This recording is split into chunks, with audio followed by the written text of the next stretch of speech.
Kita harus bersatu dulu loh. Tadi sudah disampaikan oleh Pak Harun. Perbedaan-perbedaan antara NU Muhammadiyah, antara Wahabi NU, itu perbedaannya nggak akan yang prinsip. Saya sampai akhirnya tertarik nulis buku ini, Pak. Tapi belum saya tulis dalam bahasa Arab ini. Saya lemparkan dulu di Republika. Titik temu Wahabi NU. Kita perlu menyatukan sikap dulu. Ya. Jangan tantangannya banyak, kita malah berantem sendiri. Bahwa antara NU dengan Muhammadiyah, antara NU dengan Wahabi, dengan Salafi, perbedaan ada. Tidak memungkiri. Kita ini punya tantangan bersama. Perlu ada persatuan. Nah, titik temulah itu yang kemudian kita perlu pegang. Adapun perbedaan, perbedaan itu nggak sampai masalah prinsip, nggak mengkafirkan satu sama lain kok. Ya. Assalamualaikum warahmatullahi wabarakatuh. Sobat-sobat semua, saya Refli Harun. Dalam kesempatan ini saya ingin memperkenalkan YouTube Zulkarnain Al-Maduri. Ya, jadi Zulkarnain Al-Maduri Channel.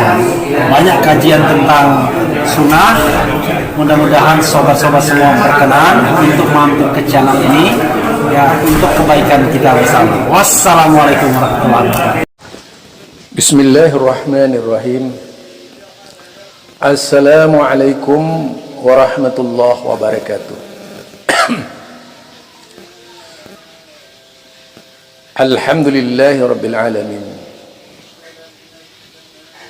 Fa inna ahsanal kalami kalamullah wa khairul huda huda Muhammad sallallahu alaihi wasallam wa syarrul umuri muhdatsatuha wa inna kulla muhdatsatin bid'ah wa kulla bid'atin dalalah wa kulla dalalatin finnar.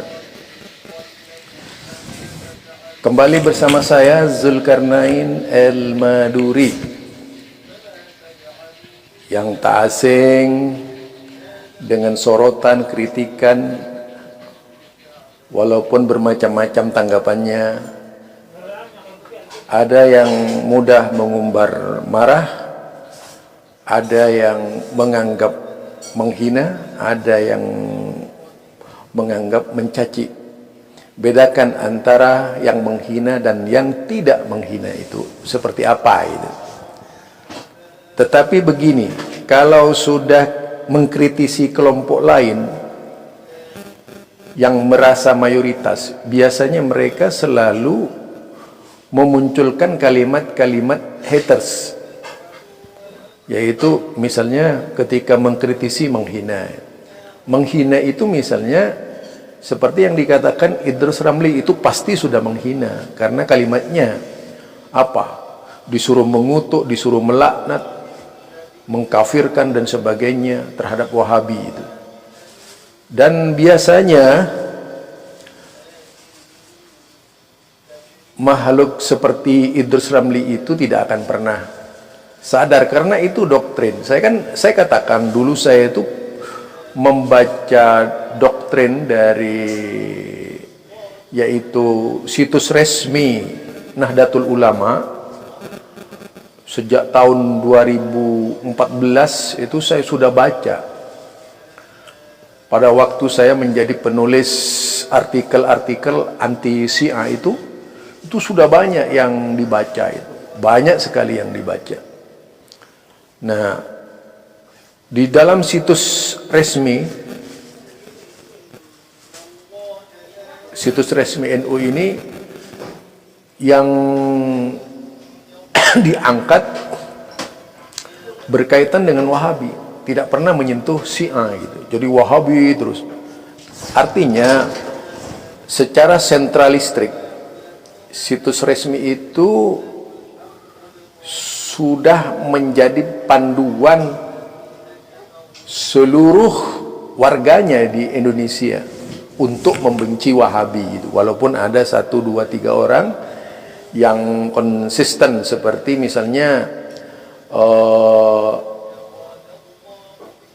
yaitu Allahyarham Ali Mustafa Yaqub, dan yaitu Hasan Baharun kalau tidak salah, sebagaimana yang dikutip oleh sebuah YouTube ya, di YouTube seperti yang saya perdengarkan itu.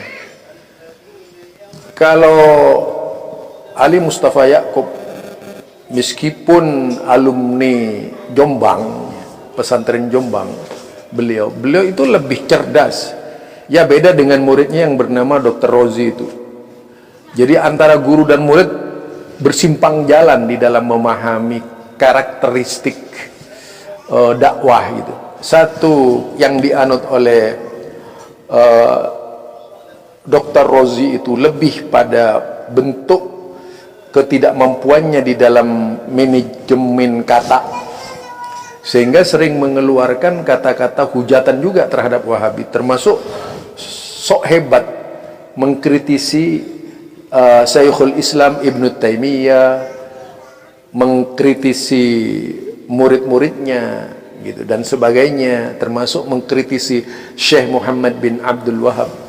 Beda dengan Profesor Dr. Ali Mustafa Yaakob. Itu sejuk kalau dengar ceramah beliau, itu sejuk gitu. Beliau sebagai seorang imam besar Masjidil Haram ketika itu, imam besar Masjid Istiqlal ketika itu ya, yang sudah banyak pengalaman berbagai macam negara, tetapi cara berfikirnya cemerlang Profesor Ali Mustafa Yaakob ini. Misalnya seperti perbedaan antara NU dan Muhammadiyah, perbedaan dengan orang yang dituduh Wahabi, atau dalam hal ini perbedaan dengan Salafi. Ya, perbedaan dengan Salafi itu dianggap biasa-biasa saja oleh Ali Mustafa Yaakob. Berbeda dengan Dr. Rozi. Kalau Dr. Rozi itu menyesat-nyesatkan Wahabi, kalau Ali Mustafa Yaakob beranggapan itu perbedaan biasa dan masih pada perbedaan furu'iyah.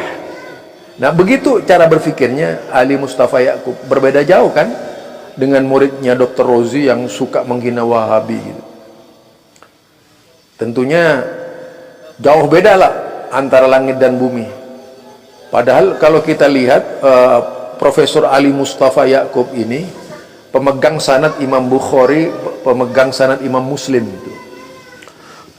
Nah, itu yang kita ketahui, kemampuannya beliau luar biasa ya. Orang kagum dengan cara penyampaiannya karena memang kualitas, tidak ada kebencian di dalamnya.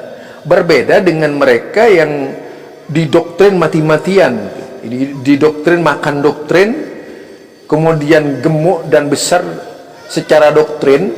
Itu biasanya sulit untuk menghindar dari kebencian. Ya, satu contoh sosoknya Idrus Ramli tadi. Seolah-olah Idrus Ramli itu ditakdirkan ke dunia untuk membenci Wahabi. Jadi dia menjadi takdir dengan kebenciannya. Dan sebagaimana pengakuannya, setiap hari beliau itu berzikir Wahabi, Wahabi setan, Wahabi apa namanya itu jahat, Wahabi nakal, macam-macam, Wahabi sesat. Itu zikirnya. Jadi dihitung 33 kali 33 kali 30. Nah, berbeda dengan Ali Mustafa Yaakob. Kalau Ali Mustafa Yaakob, ya namanya beliau profesor. Orang profesor tuh kalau memang benar-benar mengahlikan diri ya seperti Ali Mustafa Yaakob. Beliau seorang hafiz, beliau seorang mufassir gitu, beliau seorang muhaddis, apa yang ahli hadis ya. Mungkin belum sampai ke tingkat muhaddis ya. Karena beliau yang jelas beliau itu luar biasa, Ali Mustafa Yaakob. Gurunya Dr. Rozi itu. Sayangnya muridnya yang satu ini nakal gitu. Tidak sama dengan gurunya. Muridnya itu asal ngomong gitu. Dan bahkan lebih jauh lagi keluar dari cara berpikir gurunya. Misalnya dalam hal toriko itu keluar dari gurunya. Padahal kalau memang mau memahami sosok Ali Mustafa Yaakob adalah sosok yang luar biasa gitu. Dia bukan orang yang anti Wahabi gitu, ternyata bahkan menganggap Wahabi itu bagian dari ikhtilaf. Jadi Wahabi itu seperti NU, seperti Muhammadiyah dan sebagainya. Hanya saja Wahabi ini lebih trendy karena didukung oleh negara. Ini bedanya. Ya sama sajalah kalau misalnya sekarang NU di Indonesia berkuasa, sudah pasti NU itu diusahakan menjadi sebuah pandangan. Tetapi kalau saya melihat Muhammadiyah tidak seperti itu. Sejak dahulu kala Muhammadiyah walaupun ada orang-orangnya yang duduk di kekuasaan, tidak pernah menjadikan kekuasaan itu sebagai alat. Itu yang kita lihat ya, itu Muhammadiyah hebatnya. Belum pernah dengan Pak Soeharto yang dekat dengan Muhammadiyah kemudian memuhammadiyahkan seluruh Indonesia atau mendoktrin Muhammadiyah untuk memaki-maki NU, tidak pernah itu.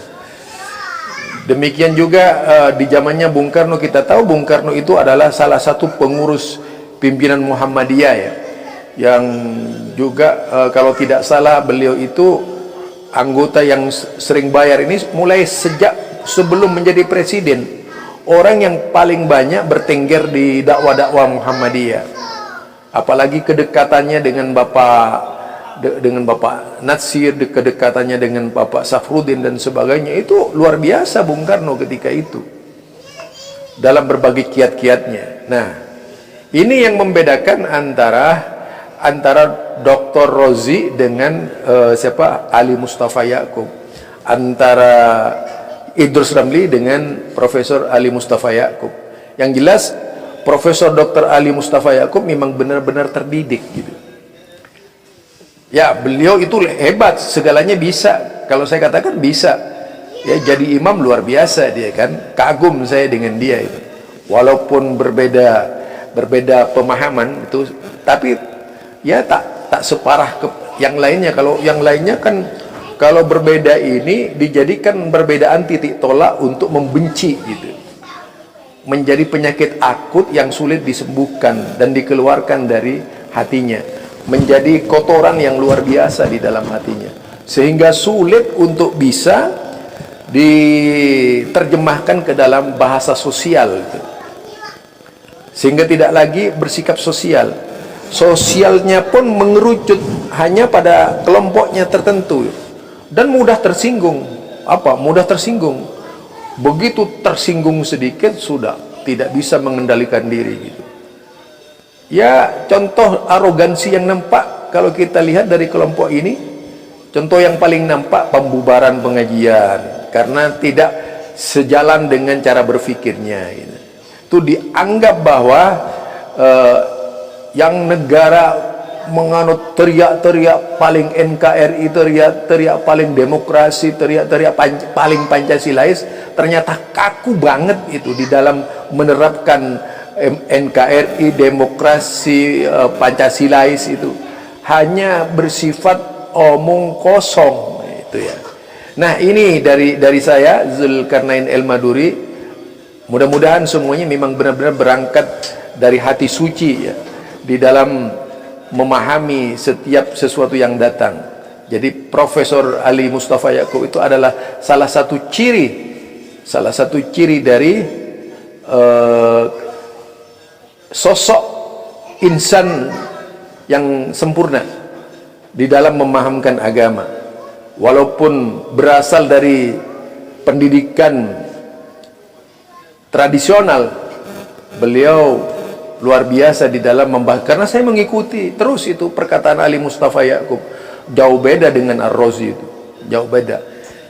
Ini saja barangkali kalau Dr. Rozi itu sudah salah jalan menurut saya, salah jalan keluar dari cara-cara gurunya, bahkan tidak mengikuti manhaj gurunya ya. Ini saja barangkali dari saya, Zulkarnain El-Maduri. Subhanakallahumma wa bihamdika asyhadu an la ilaha illa anta astaghfiruka wa atubu ilaik. Assalamualaikum warahmatullahi wabarakatuh.